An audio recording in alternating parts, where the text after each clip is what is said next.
Hey everyone, कैसे हो आप? आई होप सब बढ़िया चल रहा होगा। हम आपके लिए लेके आ गए एपिसोड नंबर 59 को of battle through the heavens god's flame emperor. धीरे धीरे स्टोरी काफी इंटरेस्टिंग होती जा रही है। सो अगर इसे आप मिस नहीं करना चाहते हो, चैनल को सब्सक्राइब करके बेल आइकन के बटन को ऑन करके रखना, जिससे रिलीज होती वीडियो सबसे पहले आपके पास पहुंचे। चलो अब करते हैं पिछले एपिसोड का रिकैप। बेसिकली पिछले पार्ट में जियान शाओयू के साथ डील साइन करता है। अगर आप जानना चाहते हो शाओयू कौन है, तो आपको पिछले 2 एपिसोड्स को देखना होगा। इसको रिफाइन करने के बदले में शाओयू जियान को जिस ट्रेजर को देना चाहता था, उसे काफी पावरफुल एग्जिस्टेंस गार्ड कर रहा होता है। ये सुन के से पहले जियान हताश हो पाता। शाओयू कहता तुम चिंता मत करो, 10 दिन बाद जब ये फुल मून इस फॉरेस्ट के ऊपर होगा, तब मेरी पावर पीक पे पहुंच जाएगी और तब मैं तुम्हें उस ट्रेजर को हासिल करने का मौका दूंगा। फिर शाओयू ने जियान को स्पेस शटलिंग टेक्निक सिखाई थी, जिसका इस्तेमाल करके वो शाओयू की तरह ट्रेवल कर सकता है। फाइनली शाओयू गायब हो जाता है। इस केव से बाहर जियान को अपने दोनों साथी मिल गए थे, जो कि उसकी तलाश में होते हैं। जियान की डेस्टिनेशन वही सूखे कुएं की होती है, जिसके बारे में शाओयू ने जियान को बताया था। अभी उस ड्राइड वेल में अलग ही कांड चल रहा होता है। असल में घोस्ट यूक्वान, रेड वैली मास्टर होंगी और वो घोस्टप्लेट कुएं में घुस चुके होते हैं। इस सूखे हुए कुएं के अंदर एक बहुत ही बड़ा दरवाजा था। दरवाजे के उस पार जो चीज होती है, वही यूक्वान और बाकियों का टारगेट था, क्योंकि वो ट्विन घोस्ट एम्पर का आधा धड़ होता है। इसे पाके ट्विन घोस्ट एम्पर अपनी पूरी स्ट्रेंथ को रिकवर कर पाएगा। बात बस ऐसी थी कि इस दरवाजे को खोलने की होंगी और यूक्वान के पास पावर नहीं होती।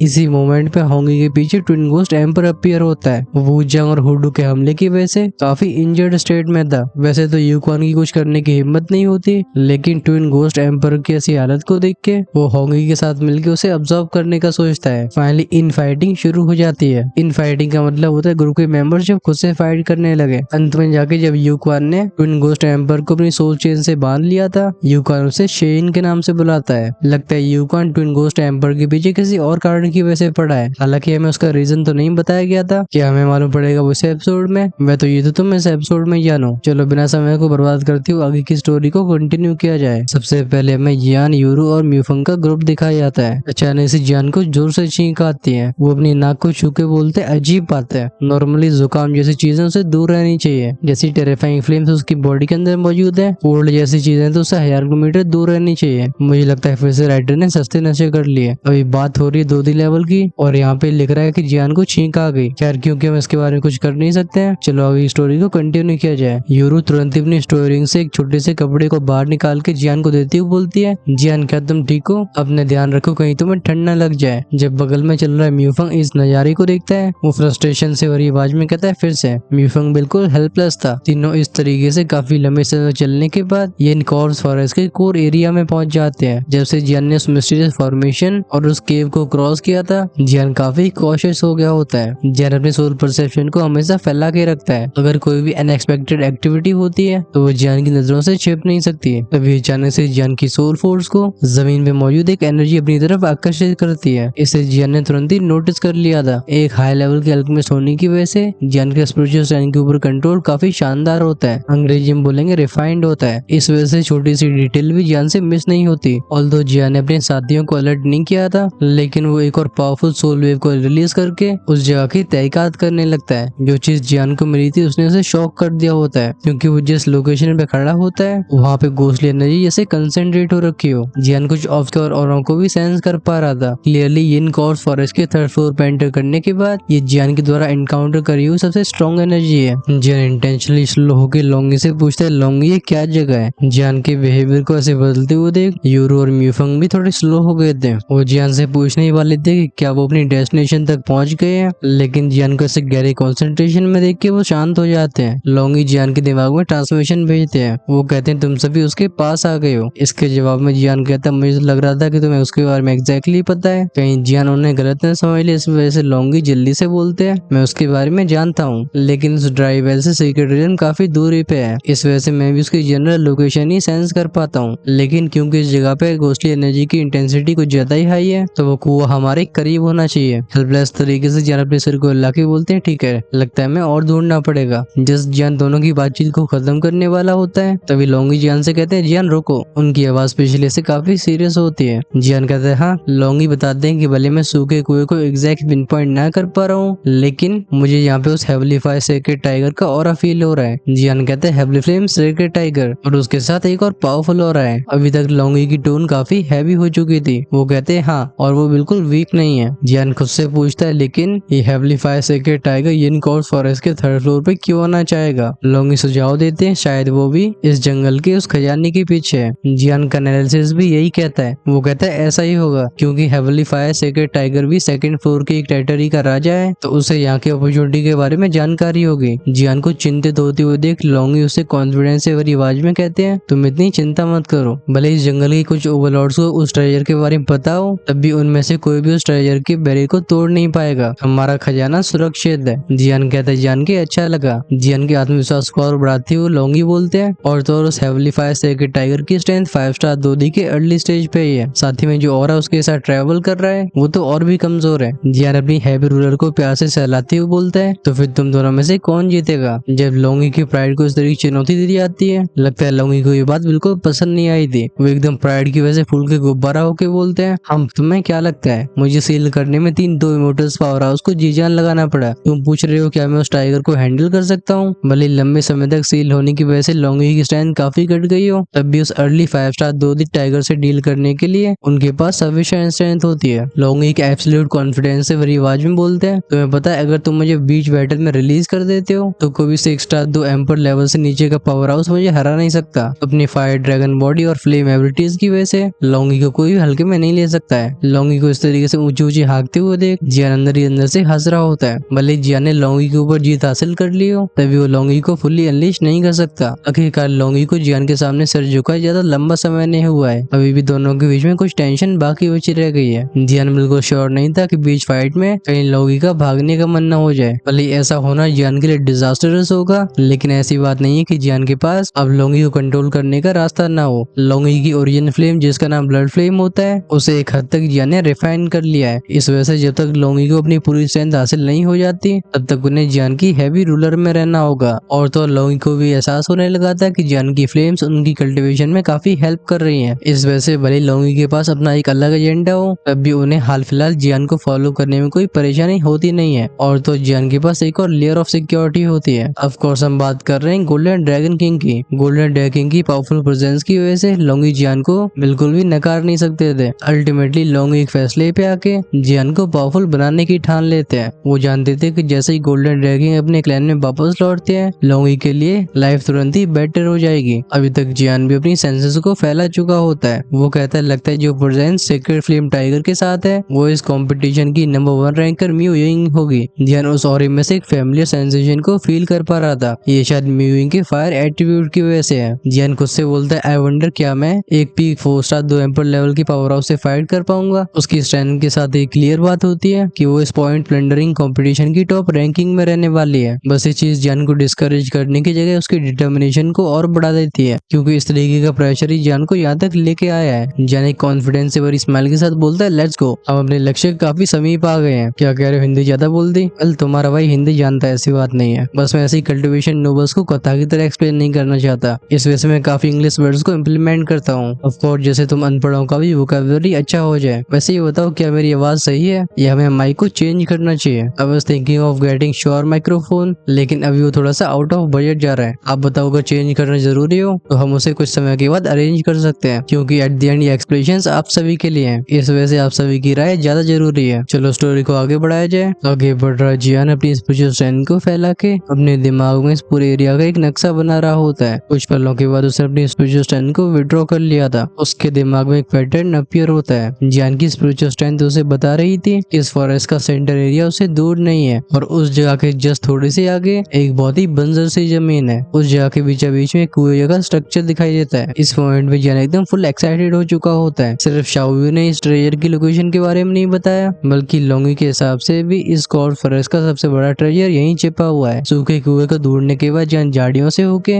अपनी पेस को और बढ़ा देता है। यूरो और म्यूफंग उसे फॉलो कर रहे थे। काफी कम समय में जियान की टोली जंगल से बाहर आ गई थी। वो पहुंच गए थे उस कुएं के सामने जो कि दूर से एक एंशिएंट वाइब दे रहा है। इस कुएं को देखते हुए जियान कहता है मुझे वो कॉलिंग यहीं से आ रही थी। सबसे पहले क्यूरियोसिटी का कीड़ा काटता है म्यूफंग को। वो अपने कदम को आगे बढ़ा के कुएं में झांकने वाला था, तभी जियान उसके बाह को पकड़े पीछे खींच के बोलता है बी केयरफुल। ये सुन के म्यूफंग चौकन्ना हो गया था। एंशिएंट रूलर के अंदर से लोंगी भी काफी एक्साइटेड हो चुके होते हैं। वो जियान से मेंटल ट्रांसमिशन के थ्रू बोलते ये यहीं पे है। ये ड्राई वेल काफी अजीब लगता है। इस कुएं के चारों तरफ झाड़ जंगल अहंकार बिल्कुल दिखाई नहीं देते। इस समय जियान, यूरू और म्यूफंग इसे चारों तरफ से ऑब्जर्व कर रहे होते हैं। इस कुएं का मुंह हल्का सा गोल था, इसमें कोई इंसान बड़े आराम से जा सकता है। हाउएवर लंबे समय की गुजर जाने की वजह से कुआं जगह जगह से टूटा दिखाई दे रहा था। इसके अंदर देखने पे इसकी निचली सतह बिल्कुल दिखाई नहीं देती। ऐसा लगता है इस कुएं को सूखे हुए काफी लंबा समय हो चुका हो। भले ही जियान इस कुएं के बॉटम को ना देख पा रहा हो, तभी उसकी सोल परसेप्शन उसे बता रही थी कि नीचे कई ऑब्सक्योर ऑरे मौजूद है और ये ऑरे पावरफुल है। हालांकि जियान अपने स्पिरिचुअल परसेप्शन का इस्तेमाल करके इस कुएं के बॉटम की और भी अच्छे से जानकारी हासिल करने की कोशिश करता है, लेकिन एक पावरफुल फोर्स इसे रोक रही थी। फाइनली वो यूरो मीफंग से पूछता है, क्या तुम दोनों इस कुएं से कोई अजीब चीज महसूस कर पा रहे हो? मीफंग बॉय से गोड़ के बोलते हैं, जियान तुम सही कह रहे हो, मैं भी उसे फील कर सकता हूँ। मैं गोस्ट एनर्जी से और लोगों से कई गुना सेंसिटिव हूँ। इस कुएं की गहराइयों में डेफिनेटली बड़े सीक्रेट छिपे हुए हैं, लेकिन जो चीज इसमें सबसे ज्यादा उभर के आ रही है वो इसके अंदर का ओवरवेलमिंग घोस्टली हो रहा है। ये बता रहा है कि इस कुएं के अंदर डेफिनेटली कोई टेरिफाइंग प्रेजेंस मौजूद है, लेकिन एग्जैक्टली वो क्या चीज है? लगता है एक मिस्टीरियस फोर्स मेरी सेंसेस को भी रोक रही है। मैं और तहकीकात नहीं कर पा रहा हूँ। वहीं पे यूरू नीचे बैठ के कुएं की जमीन को छू रही थी। लगता है यूरू को कोई चीज मालूम पड़ गई है। इस कुएं के किनारे पे कुछ शब्द लिखे हुए होते हैं। यूरू उस तरफ पॉइंट करके बोलती है, बताओ ये क्या चीज है? जियान और मीफंग दोनों उस डायरेक्शन की तरफ देखते हैं यहाँ पे यूरू पॉइंट कर रही थी। जब वो तीन शब्द जियान और मीफंग के दिमाग में गए थे, दोनों शॉक्ड आवाज में कहते हैं, सप्रेसिंग गोस्ट वेल। मीफंग एक अचंभे से बड़ी आवाज में खुद से बड़बड़ाती हुई बोलता है, क्या ये सच में गोस्ट टाउन का कुआं है? मीफंग की बात जियान को समझ में नहीं आती। वो कहता है, ये गोस्ट टाउन वेल कौन से खेत की मूली है? जियान के सवाल को सुन के मीफंग चौंक जाता है। वो कहता है, तुम्हें नहीं पता? चलो कोई बात नहीं, मैं बताता हूँ। गोस्ट टाउन वेल्स वो सुप्रीम मेथड्स होते हैं जिनका इस्तेमाल बहुत ही पावरफुल फोर्सेस को दबा के रखने के लिए किया जाता है। इन सीरीज के अंदर एक्सट्रीमली पावरफुल गोस्ट होते हैं। गोस्ट वर्ल्ड के गोस्ट बहुत ही चालाक होते हैं और ये अपने साथ एक कोल्ड ऑरे को रखते हैं। जियान, क्योंकि तुम एक फायर एट्रीब्यूट की चीप मेथड को प्रैक्टिस करते हो, तुम्हारे शरीर की वो फ्लेम्स तुम्हें गोस्ट का नेचुरल एनिमी बनाती हैं। गोस्ट वर्ल्ड के गोस्ट को 3 टीयर्स में बांटा गया है, जिनमें 3 होते हैं गोस्ट डीटी, 4 होते हैं गोस्ट सेंट्स और 9 होते हैं गोस्ट एम्परर्स। इन एम्परर्स के नीचे बहुत सारे गोस्ट क्रीचर्स होते हैं। वैसे मैंने शुरुआत में गोस्ट डीटी और गोस्ट सेंट्स को अपने मन से बना दिया है, क्योंकि ट्रांसलेटर ने पहले और दूसरे के बारे में कुछ खास बताया नहीं था। उसने सबसे टॉप टियर में बताया था 3 ग्रेट गोस्ट, फिर नेक्स्ट ईयर में बताया था 4 ग्रेट गोस्ट। अब जब भाई ये सब ग्रेट ही है तो फिर कैटेगराइज क्यों कर रहे हो? खैर चलो, हमें इसकी जानकारी फ्यूचर में मिलेगी। अभी तुम इस हायरार्की को गोस्ट डीटी, गोस्ट सेंट्स और गोस्ट एम्पर समझ लो। मीफंग बताता है कि हर एक गोस्ट टाउन के अंदर कम से कम गोस्ट एम्पर लेवल की स्पिरिट को सील किया जाता है। ये गोस्ट एम्पर नॉर्मल एक्सपर्ट से कई गुना पावरफुल होते हैं। खासकर इस यूनिकॉर्न फॉरेस्ट के अंदर उनकी पावर्स एम्पलीफाई हो जाती हैं। इस वजह से हमें और भी सावधान रहना होगा। जिन इन तीनों के बार रिपीट करता है, मीफंग की बात पे लौंगी ठप्पा लगा देते हैं। वो जियान से मेंटल ट्रांसमिशन के थ्रू बोलते हैं, ये लड़का सही कह रहा है। वो 3 ग्रेट गोस्ट 2 इमोर्टल लेवल के पावर हाउस होते हैं। वहीं पे गोस्ट एम्पर्स 2 लेवल के टॉप पावर हाउस की बराबरी कर सकते हैं। जियान, अगर मैं तुम्हें सबसे कमजोर गोस्ट एम्पर के बारे में बताऊं तो वो भी तुमसे कई गुना ताकतवर होगा। लौंगी के से कमेंट को सुन के जियान अपनी आंखें रोल कर देता है। उसका चेहरा एकदम ब्लैक लाइन से भर गया था। लौंगी बताते हैं कि जब हजारों साल पहले मुझे सील किया गया था तभी गोस्ट वेल टाउन एग्जिस्ट नहीं करता था। लगता है इसे मेरे बाद बनाया गया होगा। मैं जिस गोस्ट एम्पर को इसके अंदर सेंस कर पा रहा हूँ वो कंप्लीट नहीं है। ऐसा लगता है वो वहाँ पे आधा ही मौजूद है। इस पे जियान कहता है, ओ, तभी उसे याद आती है वो टेरिफाइंग एंटिटी जो कि होंगशेन ट्रायल के दौरान उस कोल्ड पूल के अंदर मौजूद होती है। बस बात ऐसी थी कि अगर उस एंटिटी को इस गोस्ट वेल के लेवल के और इसे कंपेयर किया जाए तो बिल्कुल इनसिग्निफिकेंट होगा। अब जियान के दिमाग में चीजें अपने आप अपनी जगह लेने लगती हैं। जियान कहते हैं, मुझे याद आ गया, जिस गोस्ट एम्पर को उस पूल के अंदर सील किया गया था उसका नाम था ट्विन गोस्ट एम्परर। लोग कहते हैं, क्या ट्विन गोस्ट एम्परर? वो अंदर से एक शॉक फील करते हैं। वो कहते हैं, तो ऐसी ही बात है, अब मुझे समझ में आ गया। जब ट्विन गोस्ट एम्पर को यहाँ पे सील किया गया होगा तो उससे पहले उसके 2 हिस्से करे गए होंगे, जिससे अगर किसी कारण से एक हिस्सा आजाद भी हो जाता है तभी वो अपनी पूरी स्ट्रेंथ को रिकवर ना कर पाए। जियान को ये चीज बिल्कुल सही लगती है। वो कहता है, तो सच में वो ट्विन गोस्ट एम्परर ही था। उसके आधे हिस्से को सील किया गया था होंगशेन माउंटेन के नीचे और आधे हिस्से को इस जंगल के अंदर। लेकिन कोल्ड पूल के अंदर ट्विन गोस्ट एम्परर का जो हिस्सा था वो इस कुएं के हाफ से काफी कमजोर था। लॉन्गी कहते हैं, ऐसा पॉसिबल हो सकता है। अभी उनकी आवाज में एक अनसर्टेनिटी भी मौजूद होती है। वो कहते हैं, लंबे समय तक सील होने की वजह से मुझे दुनिया की कुछ चीजों के बारे में पता नहीं है। मैं ट्विन गोस्ट एम्परर के बारे में कुछ खास नहीं जानता हूँ। जियान को उससे बोलता है, ट्विन गोस्ट एम्परर। तभी अचानक से उसके रिंग में से एक फैमिलियर ऑरा उसे फील हुआ था। अपनी उंगली की येन एम्पर रिंग की एनर्जी को जियान तुरंत ही रिकॉग्नाइज कर लेता है। वो कहता है, मास्टर क्या आप रिट्रीट से बाहर आ गए? जिल्लोंग उसका आवाज में कहते हैं, हाँ। जियान कहता है, मास्टर आप कैसा फील कर रहे हो? ये सुन के जिल्लोंग के चेहरे पे स्माइल आ जाती है। वो जियान से मेंटली बोलते हैं, ही लगता है शाओयान जी तुम चालाक होते जा रहे हो। तुमने सीक्रेट रियल्म के अंदर जिस एनर्जी को ऑब्जर्व किया था उससे मेरी काफी स्ट्रेंथ रिकवर करने में हेल्प करी है। मास्टर जिनलोंग की बात को सुन के जियान क्यूरियस आवाज में पूछता है, मास्टर क्या उस लेवल तक पहुंच गए हो? इस समय गोल्डन ड्रैगन का आत्मविश्वास भी लौट आया था। वो कहते हैं 2 इमोर्टल से नीचे मैं सब कुछ संभाल सकता हूँ। जब गोल्डन ड्रैगन जियान से मेंटली कम्युनिकेट कर रहे थे तब हैवी जॉनर के अंदर लोंगी भी उन्हें सेंस कर लेते हैं। अचानक से उनकी टेंशन बढ़ जाती है। अच्छी बात है कि जैसे ही गोल्डन ड्रैगन का ऑरा अपीयर हुआ था वो वैसे ही गायब हो जाता है। अभी गोल्डन ड्रैगन अपने ऑरे को हाइड करके जियान से कम्युनिकेट कर रहे होते हैं। वो कहते हैं भले मेरी स्ट्रेंथ रिकवर हो चुकी हो लेकिन तब भी मैं एक सोल के फॉर्म में हूँ, तो मेरी असली स्ट्रेंथ को हैंडल नहीं कर पाओगे। इस वजह से चीजें तुम्हें खुद करनी होंगी। लेकिन चिंता मत करो, एक बार जैसे हम यहाँ से जाते हैं मैं तुम्हें हमारी ड्रैगन क्लैन की एक बॉडी रिफाइनिंग टेक्निक सिखाऊंगा। जब उस यूनिक रिफाइनिंग टेक्निक का इस्तेमाल करके तुम्हारी बॉडी और भी स्ट्रॉन्ग होगी तब तुम मेरी पावर की मैग्नीट्यूड को भी संभाल पाओगे। ये कहने के बाद गोल्डन ड्रैगन हंसने लगते हैं। न जाने क्यों जियान को ऐसा लग रहा होता है कि जैसे वो किसी जाल में फंस रहा हो। लेकिन बात तो ये भी थी कि गोल्डन ड्रैगन ने उसके ध्यान को पूरी तरीके से आकर्षित कर लिया था। आखिरकार ड्रैगन क्लैन अपनी फिजिकल स्ट्रेंथ की वजह से सबसे टॉप पे आता है और उसके सबसे बड़े एग्जाम्पल उसके मास्टर गोल्डन ड्रैगन है। इस वजह से ड्रैगन क्लैन की इस यूनिक बॉडी रिफाइनिंग टेक्निक को सीखने के लिए जियान काफी एक्साइटेड होता है। इससे पहले जियान और कुछ सोच पाता गोल्डन ड्रैगन सीरियस आवाज में कहते हैं, ठीक है चलो हम प्रेजेंट मोमेंट पे फोकस करते हैं। तुम मुझे ये बताओ कि तुम यूनिमून फॉरेस्ट के 3rd फ्लोर पे क्यों आए हो? ये जगह काफी डेंजरस है। अब तक जो भी जियान ने एक्सपीरियंस किया होता है उस सब के बारे में वो गोल्डन ड्रैगन को अच्छे से बताता है। जिनलोंग कहते हैं गोस्ट वेल, हाँ मुझे उस चीज को आखिरी बार देखे हुए हजारों साल हो चुके हैं। जिनलोंग चारों तरफ के बंजर एरिया पे फोकस डालते हुए बोलते हैं, हाँ मैं उस ट्विन गोस्ट एम्पर को काफी पहले से जानता हूँ। मैंने सोचा नहीं था कि उसके एक हिस्से को यहाँ पे सील किया जाएगा। पुराने समय की बातों को सोच के गोल्डन ड्रैगन किंग की बोलने की टोन थोड़ी सैड हो गई थी। जियान कहते हैं मास्टर। जिनलोंग रिकवर होकर बोलते मैं ठीक हूँ, बस मुझे पुरानी कुछ मेमोरीज याद आ गई थी। वो बताते हैं कि ट्विन गोस्ट एम्परर्स एक्चुअली में 2 सेपरेट एंटिटीज हैं। वो ट्रू ट्विन गोस्ट एम्पर तब बनते हैं जब वो मर्ज होते हैं। लगता है होंगशन माउंटेन में जो ट्विन गोस्ट एम्परर का एक हिस्सा सील होगा वो शेयन होगा, वहीं पे इस इनकॉर्ड फॉरेस्ट के अंदर सील हुआ हिस्सा